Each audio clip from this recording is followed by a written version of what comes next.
Habari wa Tanzania. Leo naomba tuweke sawa baadhi ya mambo yanayohusu uchaguzi. Ndugu wa Tanzania, sisi tunasema uchaguzi unatokana na neno kuchagua. Maana yake unapewa vitu viwili, vitatu au zaidi, vyenye ubora unaofanana au vyenye ubora unaokinzana, na unatakiwa uchague kitu kimoja bora kuliko vyote. Ndio maana ya uchaguzi.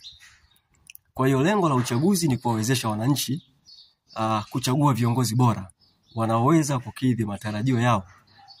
Kwa hiyo ukiona uchaguzi umetoa mwanya kwa viongozi wahuni au viongozi mafisadi, viongozi wajinga kushinda, maana yake kuna matatizo makubwa mawili. Kwanza tunasema uchaguzi wenyewe una shida. Kwa sababu uchaguzi unaweza kupa mfano wa chujio. Sawa? Ukiweka tunasema unga pale juu, maana yake unategemea fine particles ndio zipite chini, na uchafu unabaki juu unaenda kumwaga. Ndio maana ya uchaguzi. Kwa hiyo ukiona uchafu limepita kwenye chujio pale, wewe ujue hilo chujio lina shida. Sijui kama naeleweka.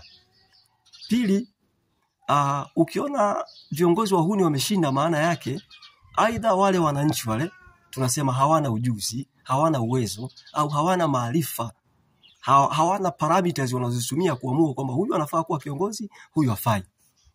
Sasa mimi naomba nikupe baadhi ya mifano. Tunasema ukisoma historia ya uchaguzi katika nchi ya Ugiriki, Marekani, Uingereza, Australia au Canada, miaka ya nyuma, utajifunza mambo makubwa manne. Huko nyuma, kwa maana ya miaka 1800 kushuka chini, kulikuwa na makundi makubwa ya watu wanne ambao walikuwa hawaruhusiwi kupiga kura. Kwanza wanawake, pili watu wajinga, tatu watu masikini, nne watu weusi.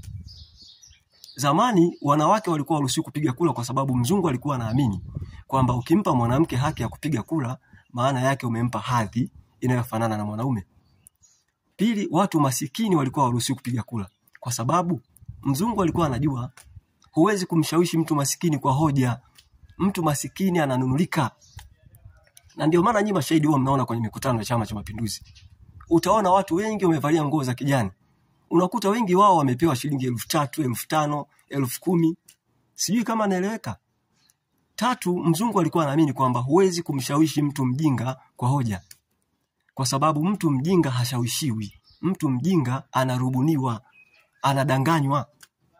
Na ndio maana kwenye siasa sisi kuna vitu tunaita political au civic manipulation. Ngoja niwape mfano. Kwa kawaida watu tunasema mtu mjinga anaelewa kwa urahisi ujinga kuliko uelevu.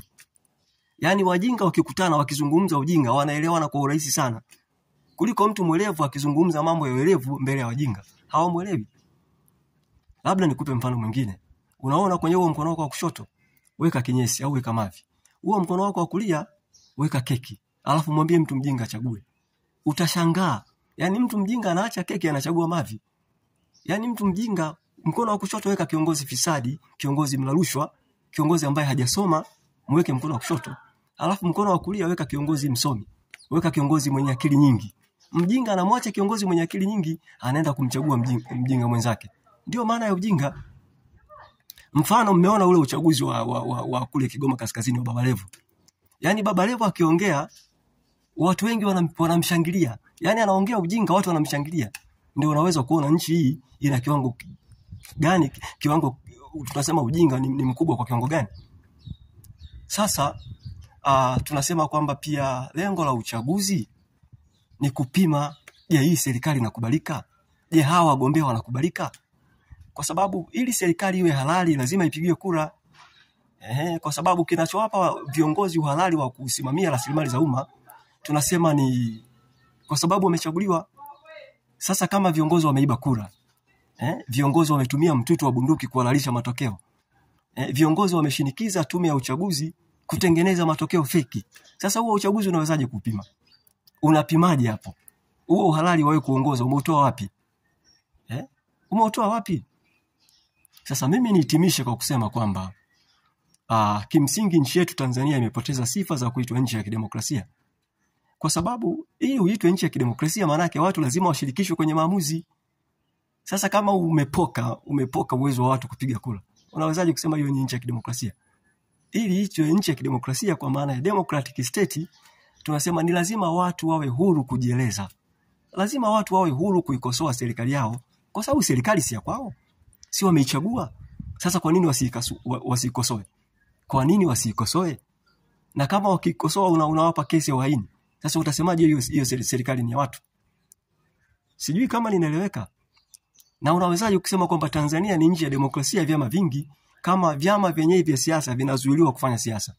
Kama hao viongozi wa upinzani kila siku wanashtakiwa, wanapelekwa mahabusu, wanashinda magerezani, wanashinda mahakamani. Muda wa kufanya siasa wanafanya saa ngapi? Ndio maana nawaambia Watanzania ifikie wakati sisi wasomi tuzungumze ukweli. Sasa unakuta msomi kabisa anasema, anaipongeza serikali, anasema mama ameshinda kwa kishindo, ni msomi kabisa. Sasa unajiuliza huyu vipi? Huyu ana matatizo gani?